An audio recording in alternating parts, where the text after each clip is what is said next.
我自己的想法是，佳宁的这个阵营虽然好像呢有很高的几率可以拿到他想要的这些法律上面的权益，但我觉得他受到的抵制还是会蛮大程度的影响到他之后的这个网红事业的。所以确实有机会是一个因小失大的状况。我觉得明星他要做的事情其实是让人渴望想成为，但是你要稍微的有点遥不可及。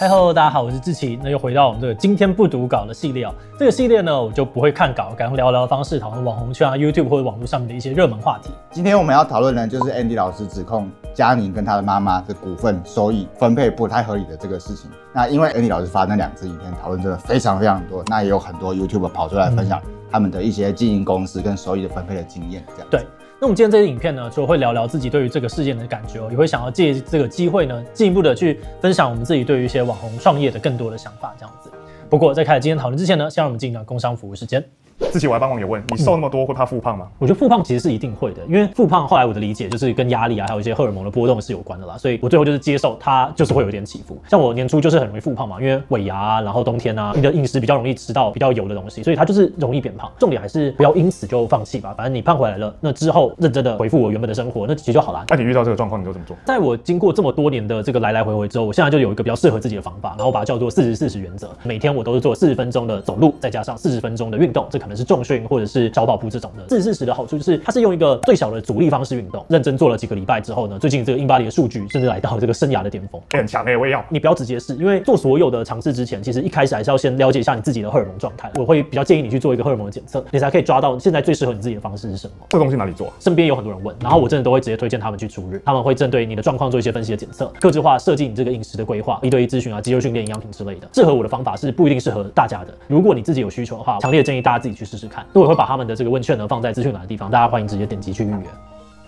好，那为了让我们后面的讨论可以比较聚焦，所以我们还是先请志祺快速说明一下事情的简单经过吧。基本上呢，就是 Andy 他发了一个影片指控，就是说他当初为了和佳宁经营重量 Proud 的这个频道，那自己委托了张妈妈开公司，那佳宁妈妈呢就担任这个董事长，占了50% 的股份，然后他还有佳宁呢各占25%。结果之后 Andy 呢就从老板变成了员工，没有分红，然后每个月呢还只能够拿到5万多的薪水。那分手之后呢，他也被移除了这个公司董事的职位，要求转移股份，重量级的社群账号呢他也都登不进去。而几天之后，佳宁他们就回应说，每个月除了给这个固定薪资呢，还有绩效奖金跟其他的收益，并说呢 Andy 在2024年的10月之后呢，就将重量级这个频道收益变更为 Andy 的个人账户。但是 Andy 呢，他就进一步的回应了，就是2018到2024年之间呢，公司的收益呢预估有超过了1亿元，但自己呢只拿到了690万元，而且因为这个频道太久没有更新，盈利被挡。他只有为了恢复这个频道盈利，填写了 Andy 家的地址，并有和这个佳宁呢传讯息说明。而且在这之前呢，收益呢也是进到这个张爸还有张妈的个人外币账户。好，那我看这个事件闹得很大，就是非常多人为 Andy 抱不平，然后还跑去骂佳宁，那好像衍生出蛮多不同的讨论的。我觉得几个讨论的重点啊，像是第一个是讨论商标的，这个很有趣，就是重量级的这个商标呢是佳宁妈妈用自己的名字来申请的，而非用公司的名义。而且呢，当初 Andy 也并不知情。那早在这个4年前呢，就有人发现这个商标的事情，然后跟 Andy 影片的这个时间点吻合，所以很多人呢就回去朝圣这个说，哦是预言家。然后另外呢，也有讨论 Andy 到底该拿多少才合理的，像是这个流量狂魔这个9变呢，就马上发影片呢去分析说，他认为 Andy 应该要拿到可能70% 以上的股份。他从股份来看，对，然后影片还上了发烧这样搭配，就是后来 Andy 有说大概收益平均大概预估1亿，所以大家好像可以去算一下，就是那个1亿这样来算算，他的股份大概要分多少。然后另外呢，就是在看了这个佳宁方的回应，然后还有 Andy 的回应之后呢，有人开始会怀疑说，他是不是有逃漏税？像我自己就是看到了之后就想，收益进到个人外币账户，哇，在我过去真的是我过去的经验里面。都是为了逃税哦？怎么说？好，我觉得先不要讲说他是真的为了逃税，他可能就是没有搞清楚这件事情，但是他最后也会演变成是在逃税的。就是为什么会有这样的争议？对，因为很多人会觉得说，这个 Google 的收益就是来自于海外的嘛，这是一个境外公司，所以呢，这应该是所谓的海外收益，适用于海外收益免税的这个规定，所以大家就没有去报它。但是事实上呢，在国税局很久之前，他就已经有讲过这件事情不是海外收益，因为你提供劳务主要是在台湾。就是他们在台湾拍片工作，对，所以这个东西其实是要算境内的。那当然还有一些细节啦，但主要的重点判定就是你基本上是在台湾做这件事情的。所以如果你没有申报，基本上最后呢就是会被演变成追税的情况。听过最扯的就是它是一个团体，然后呢他就把所有的 AdSense 各个频道呢全部都打到他同一个人，拿到了之后再分给大家。你就知道这个人的税会多重。反正这个部分就是，我记得志祺跟阿弟的税上都有写嘛。我觉得如果大家有兴趣，可以去看那个阿弟的税上的说明，我觉得说的蛮清楚的。对，没错。还有一个点是，就是 Andy 赚的钱就是一开始大家算他一个月5.5万，他后面又说他总共赚了695万，那5.5万这样去乘，好像有点落差的感觉。我觉得这第一个真的是有落差，就是算完了之后觉得真的被膨胀了不少。但第二个，他是说从那边收到的钱是长这样，那这收到的钱会不会有很多其实是，例如说是带电，就它有太多的细节，所以我觉得最后你很难去验证说这个数字到底是怎么样。不管怎么样，假设他最多真的是拿695，他的这个年薪跟我认识的YouTuber 真的是有一个蛮巨大的落差，所以我认为他是有一点影响，但他并没有影响到就是最核心的部分，就是怎么会差成这个样子。不过虽然好像争议很多，但是我看大部分的人好像都是认为，就是法律上的见解来说，都觉得 Andy 好像还是很难拿回他的收益，是不是？我觉得要讨论这个问题的话，我自己觉得在法律层面可能真的是比较难的。像是有人就会分析说 ，Andy 之前都拿不到分红的话，他的这个公司的账目可能每年都被做成像是亏损或是没有盈利。那如果账目是这个样子，确实钱就比较难去拿回来了。但是可能要打一些像公司逃税啊，或者是你要背信等等，就是更复杂的一些官司。但因为我们现在不知道实际上有多少的证据跟细节有被掌握，那如果很充足的话，我还是会抱持比较乐观的。但我们必须很诚实的说，这是一个比较复杂，然后要花很久的时间的一件事情。那另外，我觉得我们也可以来讨论 Andy 的涨粉这件事情，超快的，他发布影片之后直接喷到200多万，很厉害，而且有超级多人抖内他的影片，然后像什么地产阿北们，就是说直接免费送他房子等等的。对，那虽然听起来很难，可是我觉得他收获到这么多的关注跟帮助，好像对他来说也是一种补偿吗？对，我就是一看到那个影片，然后我就第一时间马上叫 Andy， 我就说。Andy， 我看了影片超生气，就是你地址给我一下，我们不熟，但是地址给我一下，我赶快给你电脑。然后如果你需要一些剪辑的工，因为那个时候还没有什么人看，所以我预想不会发生成这么大的事情。我就说你需要什么工作的话，你就跟我讲，我们公司发一些东西给你，然后你把账户赶快给我。然后 Andy 回就说：“志祺，我得到新电脑了。”我觉得很可爱。但是我们拉回来聊，我觉得我们今天要讨论这件事情，还是有一个很重要的前提，要先打一下预防针，就是 Andy 说的一切都是真的。然后呢，嘉宁也不会在愚人节的那一天突然跟大家说这一切都是一个整人秀。我真的很想看到那天，但好像事情不会变得比较好的发展。对，但我们以 Andy 方的这个说法来看，就是或许法律上面 Andy 真的很讨回来。但现在我觉得大家正在用一个其他的方式让他得到他应得的，像是可能影片的抖内啊、订阅啊，我觉得某种程度上面很像是一种投票的展现，就是两边我想要选边站的。对，然后在这个过程上，我也觉得哇，台湾人真的是很爱投票，就很爱看开票，你那个直播也超多人看，那个1万多人直播，非常多人在看。然后另外我还有一个感触是，其实我还是蛮开心抖内机制的存在。你可以想象回到可能7年前、8年前，这个还没有抖内机制的时候。其实大家没有办法这样子这么直接的去支持他，这个支持是比较复杂的，要透过别的方式。我认为这个抖内机制，它其实真的让创作者跟观众之间有了更多不一样的这种互动的可能性。那你怎么看嘉宁这边，就是在这件事情上观众对他们的反应？我自己的想法是，嘉宁的这个阵营虽然好像呢有很高的几率可以拿到他想要的这些法律上面的权益，但我觉得他受到的抵制还是会蛮大程度的影响到他之后的这个网红事业的。所以确实有机会是一个因小失大的状况。网红真的是一个很人缘的事业。怎么说呢？我觉得在我现在对于这样自媒体或者是明星的这样的理解好了，我觉得明星他要做的事情其实是让人渴望想成为，但是你要稍微的有点遥不可及，因为你是一种提供大家一种幻想，提供对一种很遥不可及的典范。我好想要成为那个样，好喜欢他，所以呢，他拥有这个代言的能力。所以为什么精品跟明星站在一起？因为他要呈现一个所谓的高度，让大家就是触及不到。那你就会渴望想成为跟渴望想要去购买这样子的一个东西。那我觉得是佳宁过去我们在很多他的贴文里面看到，就跟一些精品走在一起。那另外回到了这个自媒体的生意，像是我们这些 YouTuber， 大家其实在提供的是生活风格的选择。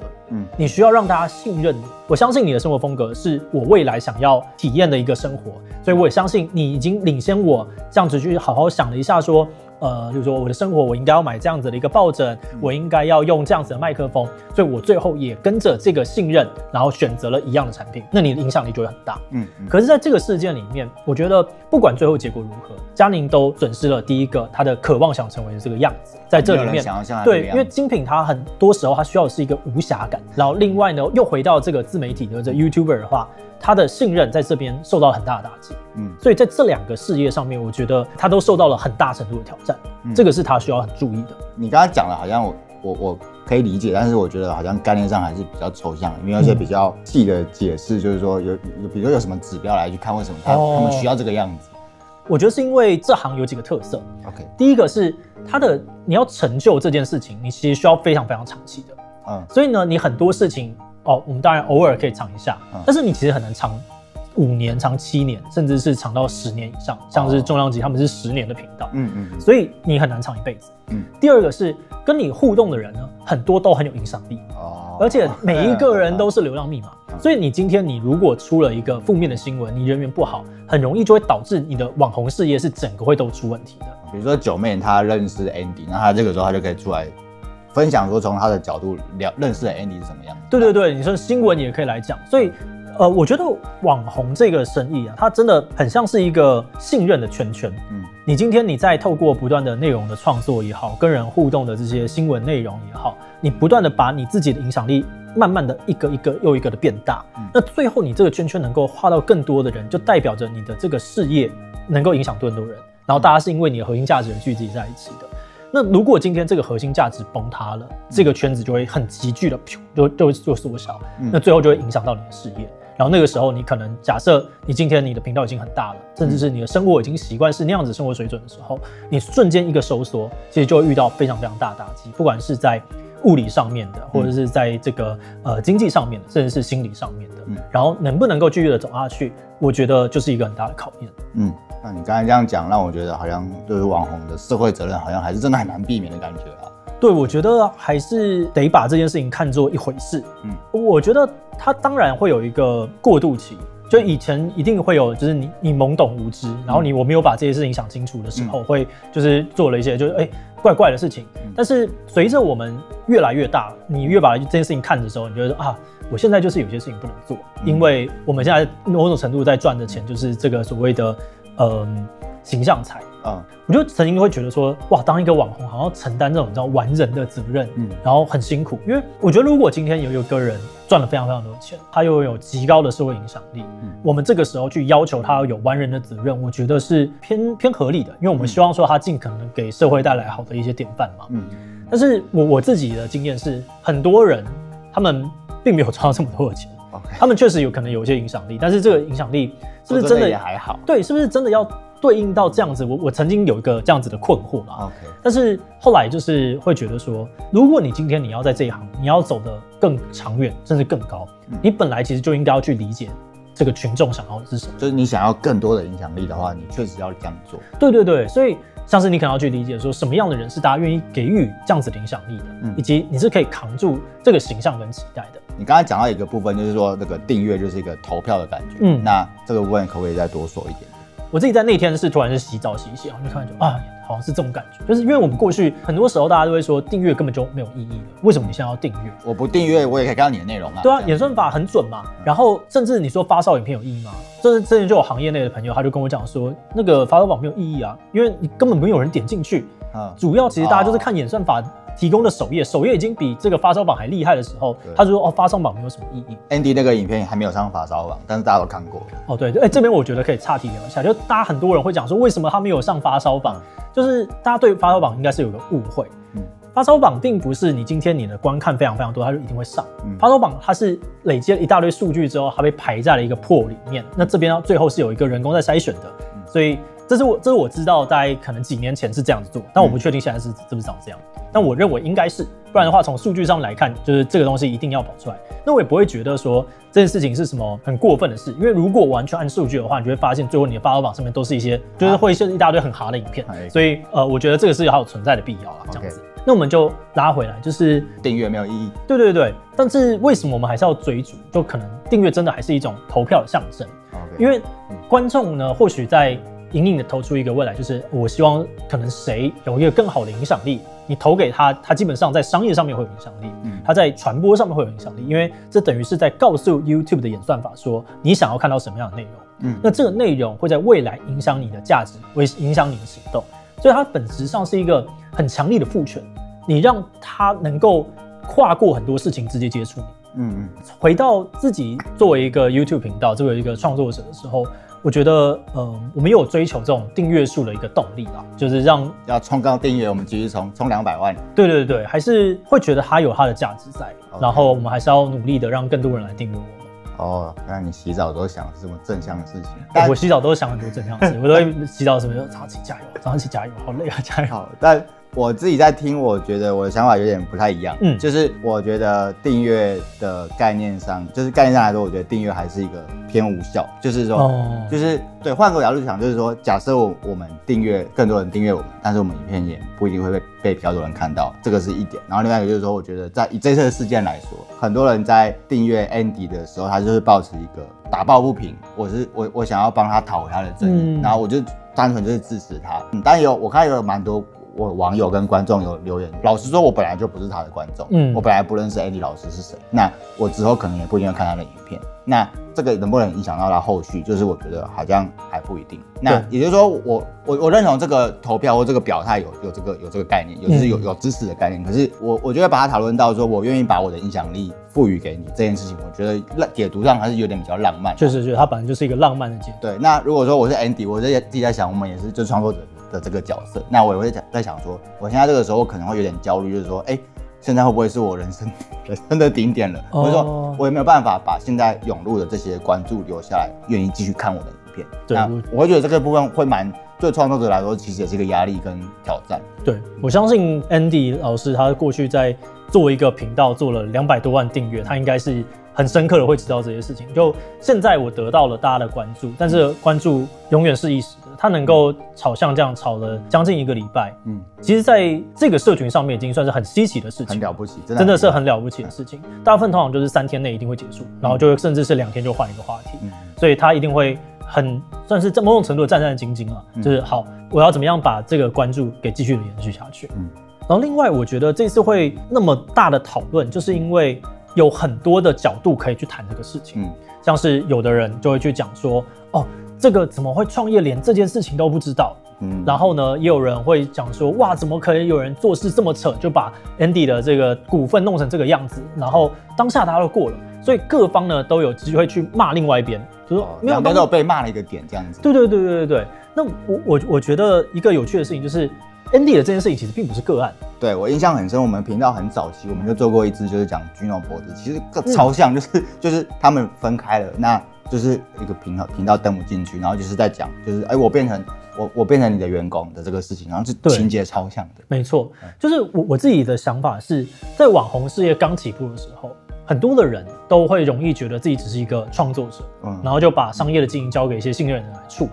但因为我觉得人与人的关系，它就是会改变的。有的时候我们去凭的这个信任人做事，然后没有一个完整的商业机制的话，最后确实容易产生一些纠纷。然后另外我也想到的事情是，我们刚刚讲到了很多的这些频道，他们都是很早期的频道，他们都是台湾 YouTube 的 OG。现在我们会觉得这些知识都很流通了吧，都在网络上面啊。可是你把时间拉回到10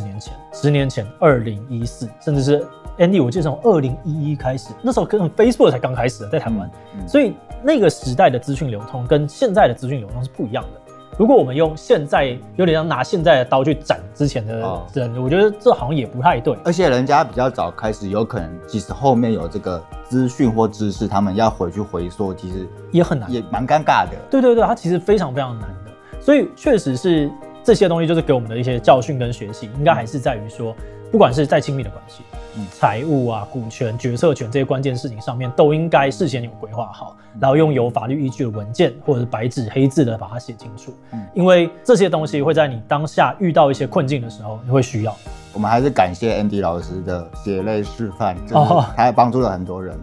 对，因为它是一个巨大的事件，就像之前讲说，认知要被撬动，就是要有一个大的事件冲击到你原本的认知，这个时候你才会好好的回来检视一下，说，我们要讨论一下。那可能 Andy 老师就是牺牲了自己，就是照亮了大家创作里面的那个原本不知道的阴暗角落。这个确实真的蛮危险的。好，今天其实这样子也是聊了蛮多的。我觉得这个事件应该还会再继续往下。所以如果有什么新的，可能到时候还是会在这上面，或者是哪些地方我们会有额外的讨论，但可能就如果没有到很大的话，不会再做一集了。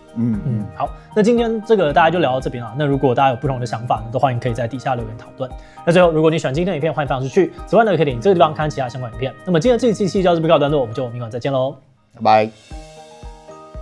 然后我觉得在这个事件当中，有的时候会有一个担忧，就是很多人会拿那个网络上面的一些数据平台，然后第三方平台，对，他说他赚了多少，但是我要说那个东西真的差很多。原因是有很多的那些平台，他们过去呢就是用，例如说不是台湾的 CPM 在计算的，所以它会被膨胀。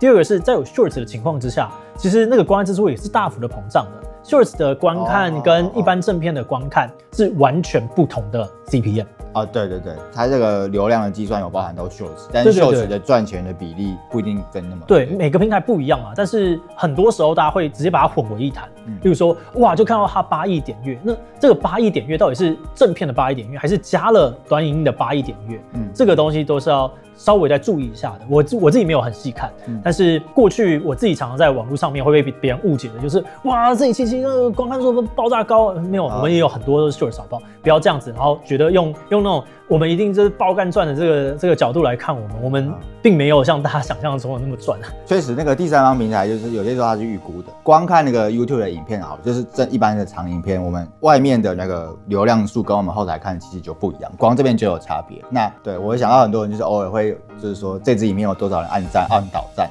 我就觉得那个外面预估的其实都差蛮多的。